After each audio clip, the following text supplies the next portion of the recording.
Welcome to this explainer. If you're sitting in your very first intro to business class, or honestly just trying to figure out how to stretch your wallet until the end of the semester, you're in exactly the right spot. Today, we're going to absolutely demystify accounting. I know, accounting might sound a little dry, but we're going to prove exactly why these concepts are the ultimate shield for your personal financial future. You know, legendary investor Warren Buffett hit the nail right on the head when he said, accounting is the language of business. It's pretty simple. If you can't read the numbers, you literally can't run a business. And as we're going to see throughout this explainer, if you don't know the language, you definitely can't run your own financial life. You've got to know how to read the scoreboard. Here's our roadmap for today. We'll cover the language of business, the 3 core financial statements, reading the numbers, the CFO of your life, and finally, winning the long game. Let's get right into it. Section 1. The language of business. Translating numbers into decisions. So why does this matter? Well, tracking the numbers is basically the bedrock of every major decision. Think about every business case you'll study, whether it's launching the next big tech product or taking out a massive corporate loan. It all runs completely on financial data. It tracks performance, it drives those big choices, and it holds leaders accountable, so everyone's looking at the same reality. But the coolest part? This exact same logic of tracking inflows and controlling outflows applies directly to your own personal life. Now, here's a really fascinating twist. The exact same business numbers are actually translated differently depending on who's looking at them. On one hand, you've got financial accounting. This is for the outsiders, like your investors and lenders. It follows super strict GAAP rules, that stands for Generally Accepted Accounting Principles, and it gives a big picture view, usually quarterly or annually. On the flip side, there's managerial accounting. This is an internal tool. It's way more flexible, and its only job is to help managers guide their day-to-day or week-to-week strategy. Moving to Section 2. 3 core financial statements. The 3 stories every business tells. Okay, to really understand any business, you need its 3 core statements. They work together like a matching set. First up is the income statement, sometimes called the P&L, or profit and loss. This answers one super simple question. Did the business actually make money this period?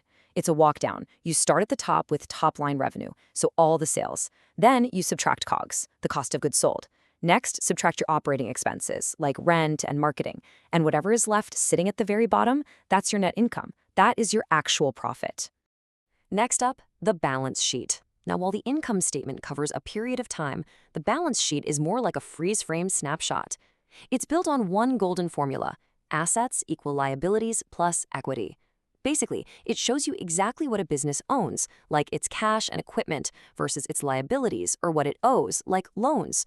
The difference between those two, that's the equity. That's the piece the owners actually get to keep. And statement number 3, the cash flow statement. Look, there's a saying in business, profit is just an opinion, but cash is a verifiable fact. A totally profitable company can still go bankrupt if it just runs out of cash to pay the bills. This statement tracks the actual physical cash moving in and out through 3 buckets: operating activities, investing activities, and financing activities. It is literally the ultimate survival metric. All right, Section 3, reading the numbers. 3 ratios that tell the story. So, how do we turn all those raw numbers we just talked about into something useful? We use ratios. The first one is liquidity, specifically the current ratio. This just asks, hey, can this business actually pay its short-term bills? You take current assets and divide them by current liabilities. If you get a score above 1, awesome. It means they've got more coming in than going out in the short term, which is a very healthy place to be. Then we have profitability, looking at the net profit margin. This tells you exactly how much money a business is actually keeping from what it sells. It's just net income divided by revenue. And yeah, for sure, the higher this percentage is, the better the company is at turning a sale into keepable cash. The third ratio is leverage, or the debt-to-equity ratio. This reveals how much borrowed money the business is relying on to operate. Take total debt and divide it by total equity. For this one, lower is generally safer. You really don't want a company dangerously over-reliant on borrowed cash just to keep the lights on. Now for the really fun part. Section 4, the CFO of your life. Applying business discipline to your wallet. Here's the secret. Managing your personal finances takes the exact same discipline as running a major corporation.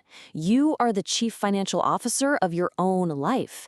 And your absolute best tool here? The 50-30-20 rule. It's essentially your personal income statement. You take your income and slice it up. 50% goes to needs, your absolute non-negotiables like rent, groceries, and insurance. 30% is for wants, your lifestyle spending, dining out, subscriptions, and a strict 20% is locked in for savings and debt repayment. This makes sure you're paying your future self first before your lifestyle eats up all your revenue. Now, just like corporate leverage, borrowed money is a double-edged sword. You've got good debt, which is money used to fund something that grows in value or boosts your earning power. Think a mortgage or your student loans. But then there's bad debt.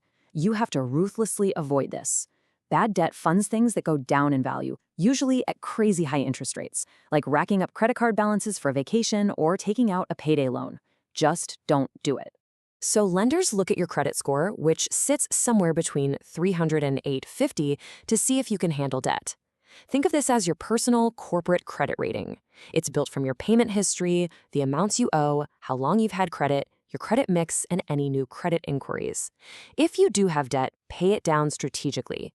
Use the avalanche method, knocking out the highest interest first to save money, or the snowball method, where you pay off the smallest balance first to build up some real momentum. Finally, Section 5, winning the long game, because time really is your most valuable asset. Listen up, because as college students, your biggest financial advantage is absolutely not your current income. You might literally be surviving on instant ramen right now, but your superpower is time. Time beats timing every single day. It's all about compound interest, where your returns start earning their own returns. Check this out. If you start investing just $200 a month at age 22, assuming a 7% return, your portfolio blows past $500,000 by the time you're 65. But if you wait until you're 32, you literally have to double your monthly investment to $400 just to catch up to that 22-year-old. Starting early does the heavy lifting for you. So how do we win this long game after graduation? 3 simple steps. 1. Build an emergency fund. Keep 3 to 6 months of expenses in a high-yield savings account. 2. Capture every single cent of your future employer's 401k match. Guys, that is literally free money. Do not leave it on the table. And 3. Use tax-advantaged accounts like an IRA or a Roth IRA, where you pay taxes now and then never again on the growth. To wrap up this explainer, I'm leaving you with a quick homework question for your future self. Since we know compound interest heavily favors the people who start early, what is one spending habit you can change today to let compound interest start working for you? Take a hard look at that 30% wants category. Find that habit, make the change, and truly step into the role of CFO of your own life. Thanks so much for learning with me today, and I'll catch you in the next one.